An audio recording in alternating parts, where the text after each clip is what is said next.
Bonjour et bienvenue dans cette nouvelle partie de notre podcast sur le thème « Objectifs et vision de vie ». Dans l'épisode précédent, nous avons vu comment clarifier sa direction intérieure, formuler des objectifs puissants et utiliser les affirmations comme des ancrages mentaux. Aujourd'hui, nous poursuivons avec une question essentielle. Comment passer du rêve au plan d'action ? Grand 4. Comment passer du rêve au plan d'action ? Petit 1. L'ennemi du rêve, c'est l'inaction. Beaucoup rêvent, peu agissent. Entre le rêve et sa réalisation, il y a un gouffre que seule l'action constante peut combler. Tu peux avoir une vision claire de ta vie, te répéter des affirmations chaque matin, écrire tes objectifs sur de belles feuilles colorées. Mais tant que tu ne poses pas de premier pas concret, rien ne change. Jim Rohn disait « Si vous ne changez pas ce que vous êtes, vous continuerez à avoir ce que vous avez ». Autrement dit, rêver sans agir, c'est se condamner à vivre dans l'attente. L'inaction prend souvent la forme de l'excuse « Je vais commencer demain. Il me faut encore un peu de temps. Je dois d'abord être parfaitement prêt. » Mais le moment parfait n'existe pas. Il n'existe que l'instant présent et ce que tu décides d'en faire. Même une petite action vaut plus qu'une grande intention non réalisée. C'est pourquoi les gens qui avancent sont ceux qui se posent cette question simple. Quelle est la prochaine petite action que je peux faire maintenant ? Pas demain, pas la semaine prochaine, maintenant. Ce n'est pas le rêve qui crée le changement, c'est la discipline quotidienne, les gestes modestes, les efforts réguliers. Alors retiens ceci, si tu veux honorer tes rêves, n'attends pas d'avoir tout compris pour commencer. Commence pour mieux comprendre. Petit 2, la stratégie des petits pas. Lorsqu'un objectif semble trop grand, trop lointain ou même intimidant, une seule stratégie peut briser ce mur invisible, les petits pas. Jim Rohn disait, le succès n'est rien d'autre que la pratique quotidienne de petites disciplines. Et c'est exactement cela, la force des petits pas, avancer chaque jour, même d'1 centimètre. Parce qu'à la fin, 1 centimètre chaque jour, c'est 1 mètre en un peu plus de 3 mois. C'est 1 kilomètre en quelques années. Et surtout, c'est un mental transformé. Pourquoi les petits pas sont si puissants ? Parce qu'ils réduisent la peur de l'échec, la pression de la perfection et le poids du doute. Prenons un exemple simple. Tu veux écrire un livre. Si tu attends d'avoir 10 chapitres d'idées et 2 mois de liberté, tu risques de ne jamais t'y mettre. Mais si tu t'engages à écrire 5 lignes chaque matin, tu auras, en 30 jours, 150 lignes. Tu auras commencé, tu seras en mouvement. Le mouvement crée la clarté. Le mouvement alimente la motivation. Et surtout, le mouvement te rappelle que tu es capable. Ce n'est pas la vitesse qui compte, c'est la constance. En adoptant la stratégie des petits pas, tu envoies un message fort à ton cerveau. Je suis une personne d'action. Et ce message change tout, car c'est l'identité que tu assumes chaque jour qui détermine ce que tu accomplis sur la durée. Alors pose-toi cette question, quel est le petit pas que je peux faire aujourd'hui pour honorer mon objectif ? Une lecture de 5 pages ? Une note vocale de réflexion ? Un appel que tu repousses depuis des semaines ? Un email ? Une marche pour réfléchir ? Fais-le, même si c'est imparfait. Fais-le, même si c'est discret. Mais fais-le, car les grands changements sont toujours le fruit de milliers de petits pas bien orientés. Petit 3, du rêve flou au plan structuré. Un rêve, c'est une étincelle. C'est une image intérieure, inspirante, vibrante. Mais tant qu'il reste flou, il n'aura aucun impact réel sur ta trajectoire.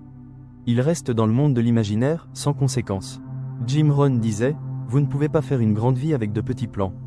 Et j'ajouterais, mais sans plan du tout, même une grande vie reste une illusion. Transformer un rêve en plan, c'est lui donner une colonne vertébrale. C'est passer de l'abstrait au concret, de l'envie à la stratégie. Voici comment tu peux t'y prendre. Premièrement, clarifie ton rêve. Écris-le, pas de façon vague, mais spécifique. Par exemple, au lieu de dire « je veux devenir indépendant financièrement », dis « je veux créer une activité en ligne qui me permet de générer 500 000 francs CFA par mois d'ici 12 mois ». Deuxièmement, découpe ton rêve. Pose-toi cette question. Quelles sont les étapes principales entre moi aujourd'hui et cette vision ? Il peut s'agir de te former, de créer une page en ligne, de publier du contenu, de chercher des partenaires, etc. Découpe tout. Troisièmement, mets des délais. Un rêve sans échéance devient une distraction. En mettant une date sur chaque étape, tu lui donnes de la consistance. Quatrièmement, bloque du temps dans ton agenda. C'est là que beaucoup échouent. On croit qu'un projet va se faire quand on aura du temps. Mais ce n'est pas vrai. Le temps ne se trouve pas, il se crée. Réserve des moments concrets dans ta semaine pour avancer. Et surtout, souviens-toi de ceci. Un rêve flou fatigue, un plan clair motive. Quand tu sais quoi faire, quand le faire et comment l'évaluer, ton cerveau se met en mouvement. Tu deviens ton propre coach, ton propre leader.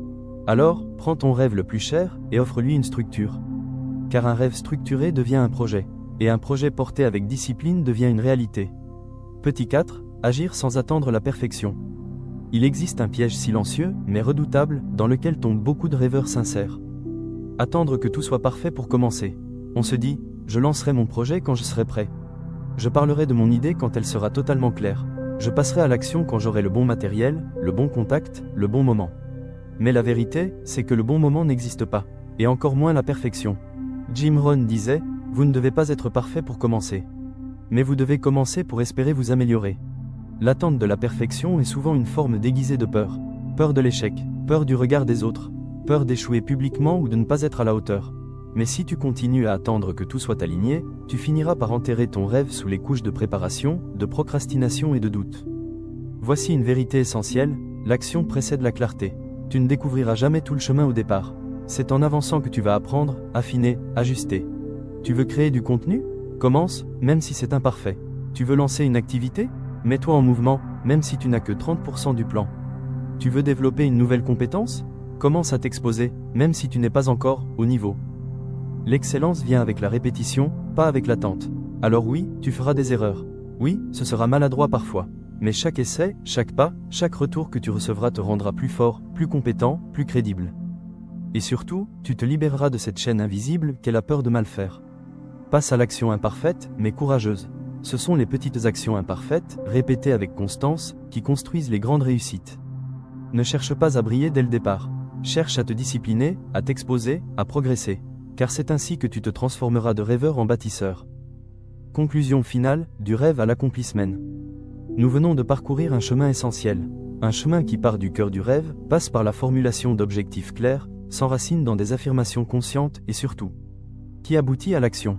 Ce n'est pas la grandeur de ton rêve qui fera la différence, mais ta capacité à persévérer chaque jour, même dans l'imperfection. Rappelle-toi, tu n'as pas besoin de tout maîtriser pour commencer. Tu as juste besoin de vouloir avancer. Sincèrement, nous continuerons ce podcast dans un prochain épisode où nous parlerons de discipline, de constance et de foi dans le processus. Ce sont les piliers qui soutiennent l'homme ou la femme qui veut bâtir une vie alignée avec sa mission. Si tu veux faire ce voyage avec nous, abonne-toi à la chaîne et active les notifications pour ne rien manquer. Et surtout, reste fidèle à ton cap intérieur, car c'est lui qui, même dans le silence, te montre la direction à suivre. À très bientôt.